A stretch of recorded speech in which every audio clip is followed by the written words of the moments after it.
What if everything we thought about how organizations function was wrong? For decades, businesses have been structured around hierarchies and rigid processes, assuming this was the best way to manage talent, collaboration, and leadership. But what if the real key to high performance and better talent acquisition lies not in org charts, but in networks? The emerging discipline of network science has been quietly reshaping everything from social media to healthcare.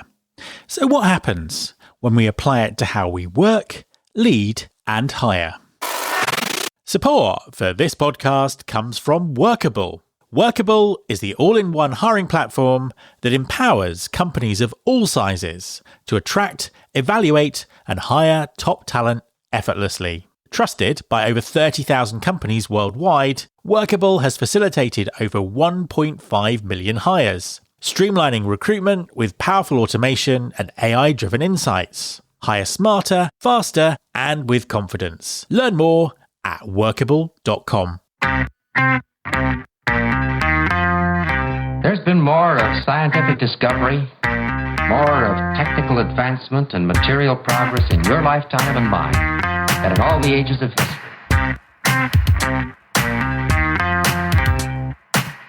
Hi there, welcome to episode 682 of Recruiting Future with me, Matt Alder. Organizations are complex systems, yet most companies are still managed using outdated linear models.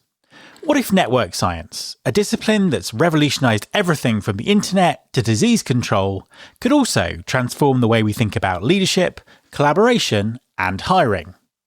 So, how do networks really shape the way that organizations function? And could a deeper understanding of them change how we hire, engage, and retain talent? My guest this week is Jeffrey Beeson, a leadership strategist and expert in organizational networks. Jeffrey's work focuses on how businesses can optimize collaboration, unlock hidden influences, and rethink traditional hierarchies using the principles of network science. We discuss how understanding an organization's internal networks can improve hiring decisions, enhance onboarding, and increase retention by fostering stronger workplace connections. Hi, Jeffrey, and welcome to the podcast. Well, thank you. Nice to be here. A pleasure to have you on the show. Please, could you introduce yourself and tell us what you do? Be more than glad to do so. I have founded an enabling company, and that was founded in 2014, and we focus on enabling organizations to really reach optimal collaboration inside of the organizations. And I come from a background of strategy consulting and leadership development, sort of a unique mix that brings these together.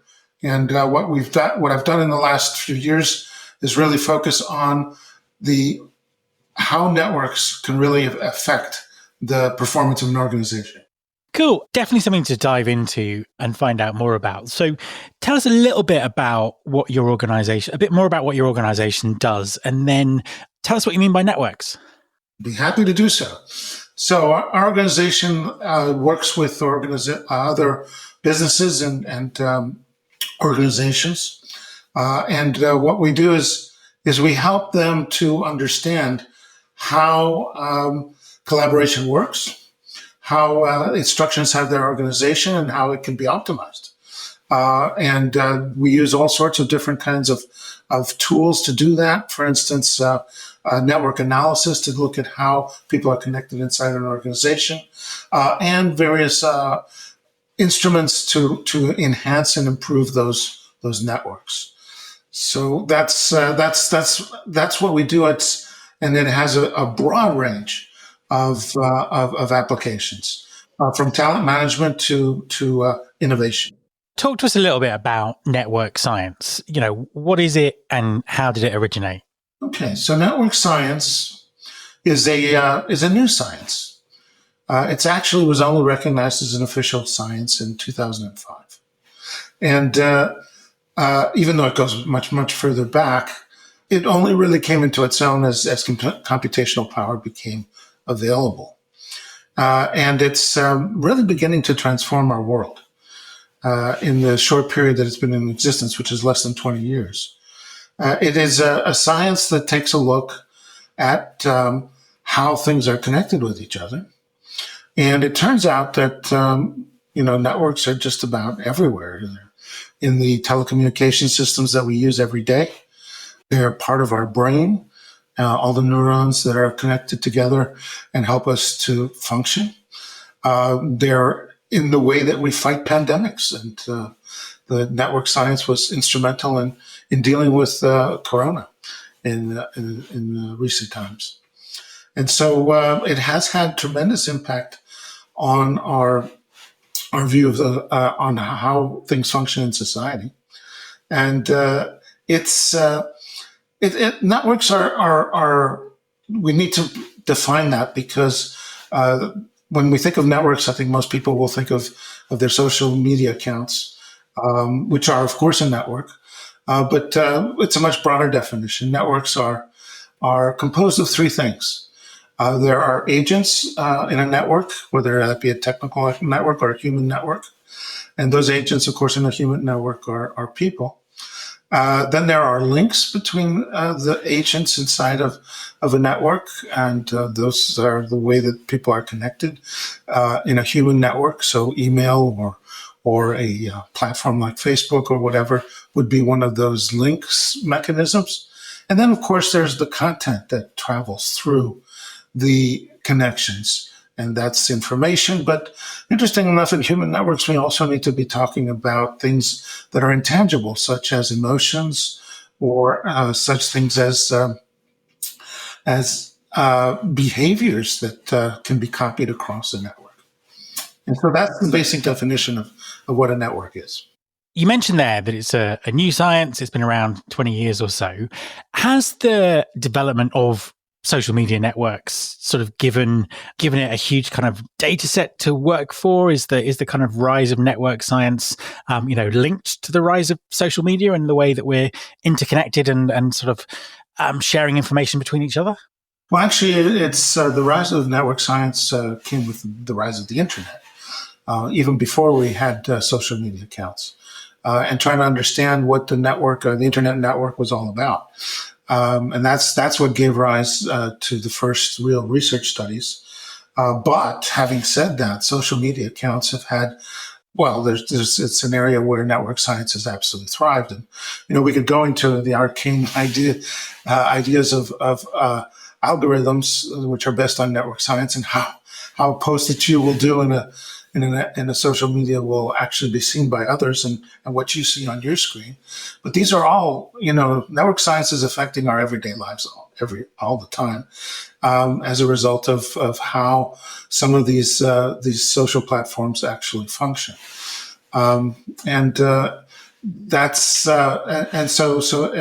It's having an impact on what and how we do things in almost every aspect of our lives. And how do we apply that to business? What is it about network science that helps us to understand how businesses work, or talent management works, or leadership works, or whatever it is? Here's the interesting thing. We can understand sort of networks and network science, perhaps when we're thinking about our social media accounts, but we don't typically relate that to a business or to our organizations. One of the biggest insights from network science is that all complex systems are based or are structured around network patterns. That means that, for instance, all living systems, which are complex systems, are based on networks.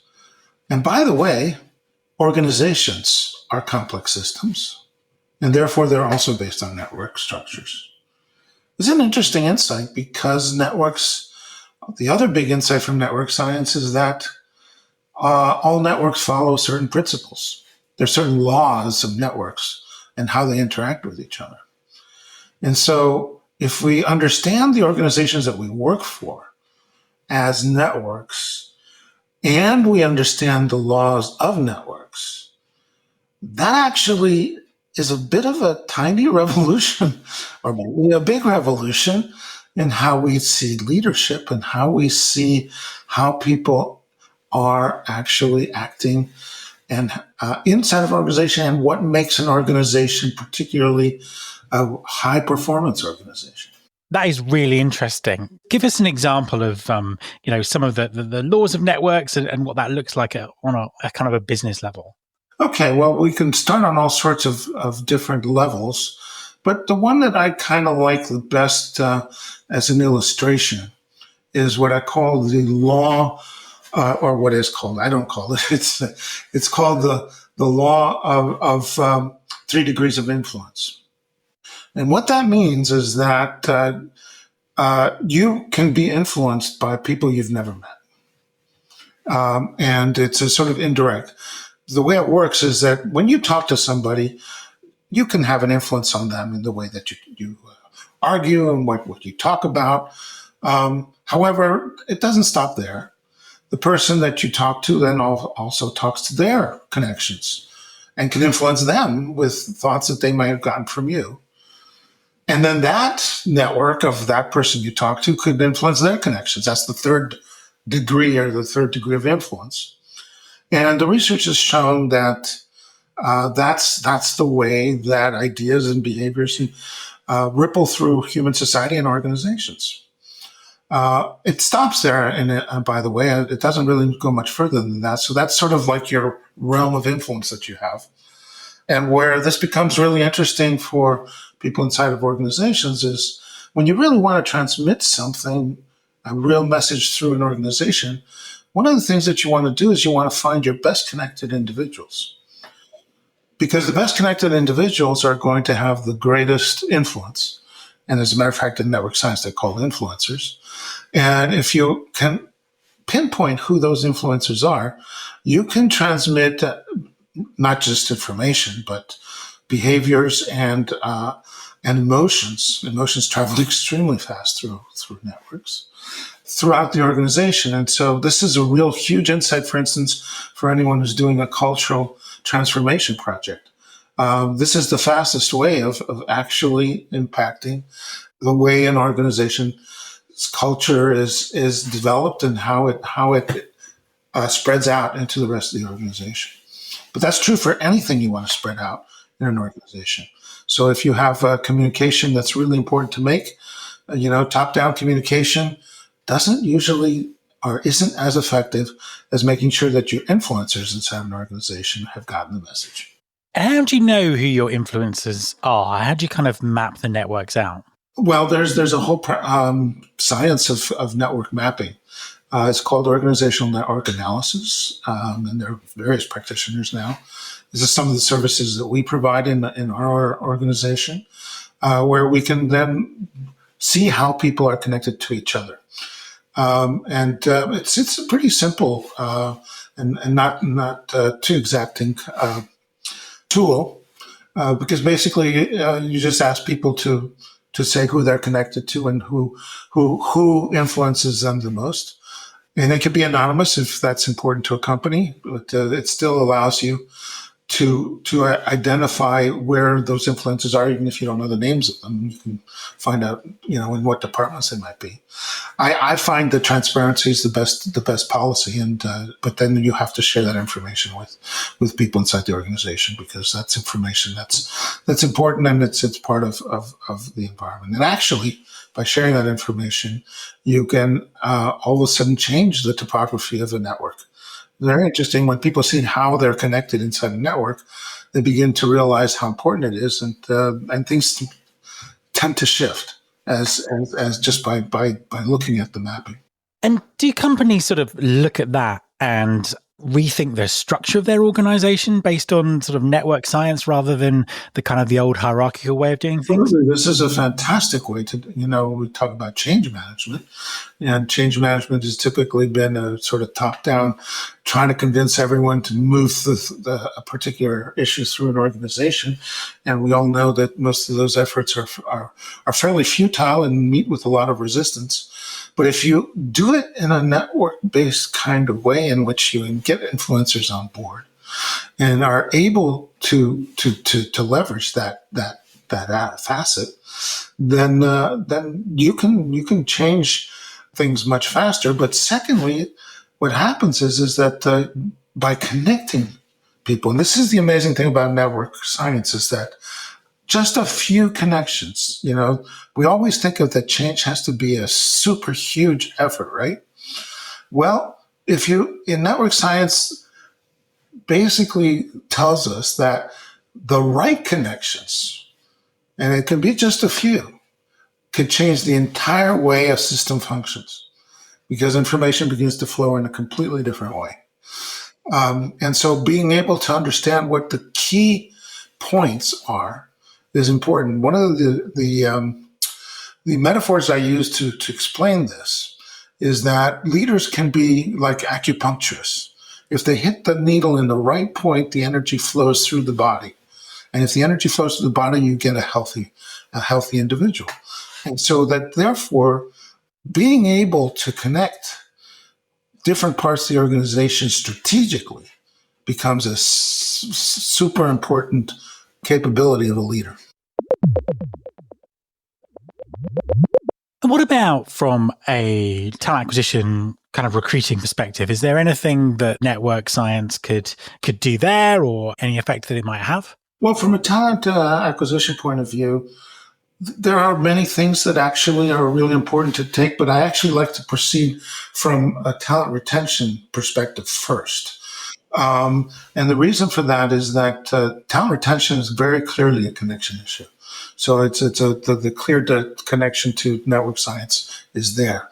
And all of the studies are showing that people feel engaged and satisfied when they are well connected inside of an organization. You're probably familiar with the HBR study that said that those organizations that foster a sense of belonging, and belonging is a connection issue. It means that I am well connected with people inside the organization. Those organizations that foster a sense of belonging see 50% less turnover. And they also see 56% improvement in performance, and also a reduction in 75% in sick days. And this is all due to how people are connected inside the organization. And so if you want, certainly if you're thinking about talent from a point of view of, well, yeah, I have to attract talent, but I also, once they're in our organization, need to make sure that they stay there, or that they feel comfortable in the environment that they're in. Then that is a very much a network science issue. And by studying the way that there's connectivity, if you have a lot of silos in an organization, this is bad news for talent retention. And then if we move to talent acquisition part of the equation, well, I would say that certainly if you have good talent retention inside your organization, the word of mouth is going to get out through networks that this is a good place to work. So that there will be some reverberation that way. But secondly, I think that the network science can be of effect in how to use your networks to identify talent that you want to attract to your organization. And so there is an aspect, an angle here, which takes a look at how do you use your networks to attract the talent that you want. And then there's a second aspect here in terms of talent acquisition, which would be, how do you onboard people successfully? And the best onboarding, and I think this is natural for a lot of onboarding programs, but maybe you need to take a look at it in even more detail, is how do you connect people across the organization in an onboarding process in such a way that they could be productive as soon as possible. Yeah, and I suppose, understanding the network of the organization allows you to do that perhaps in a different way than you would before, doesn't it? Yes. It's looking at the internal networks is going to tell you a lot about how successful a company is going to be at retaining talent. And it also tells you to what degree you can work to improve that aspect of your organization. So as a final question for you, as network science matures and more people understand it, what effects is that going to have on the businesses of the future? What are the companies of the future going to look like? Well, this is what's really fascinating. Everybody talks about agile, right? and adaptability and being flexible in the face of change. There's a network reasoning behind what's going on, as why we're seeing so much disruption, why things are moving the way that they're moving. And that is, because networks are moving at a much faster pace nowadays than they ever were before. The aspects of networks that have changed in our lifetimes in the last 20 years are that the cost of connection has dropped to almost zero.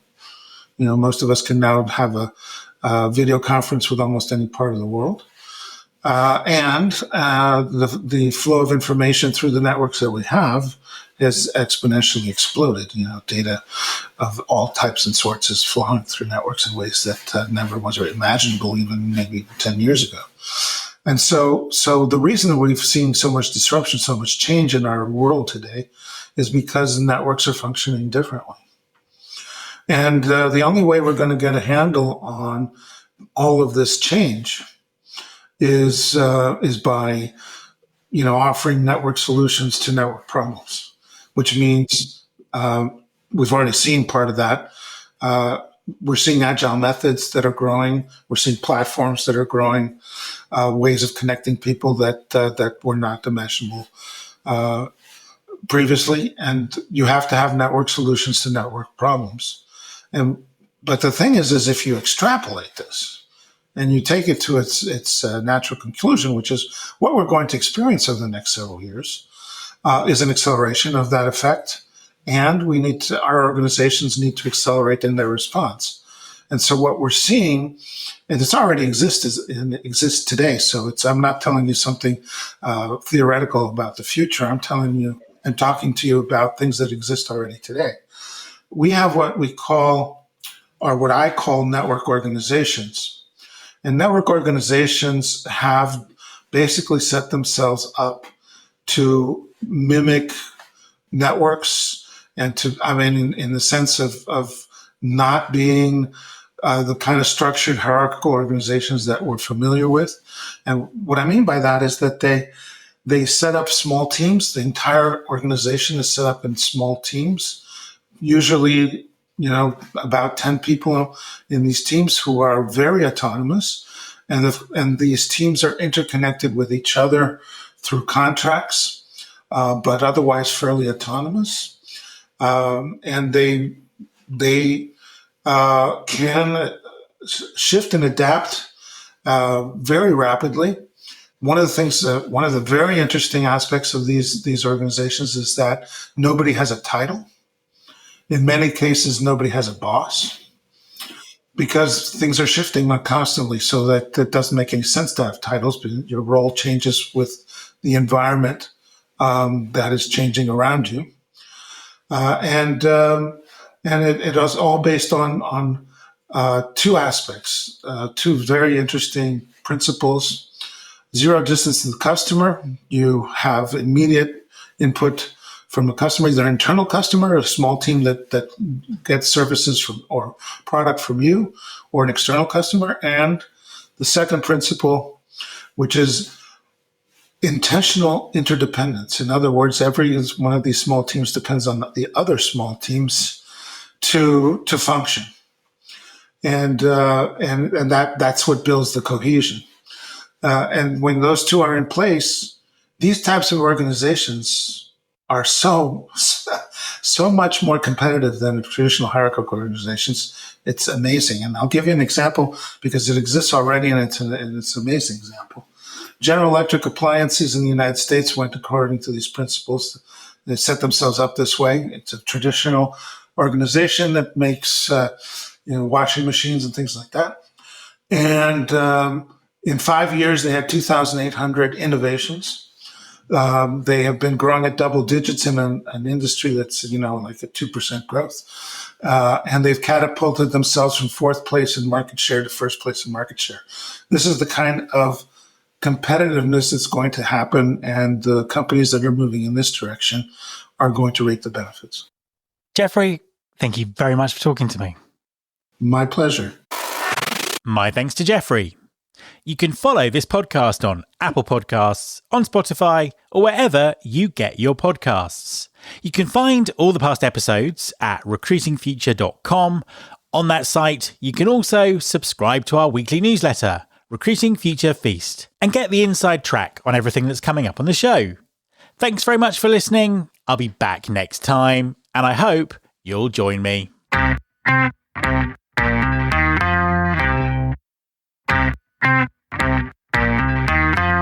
This is my show.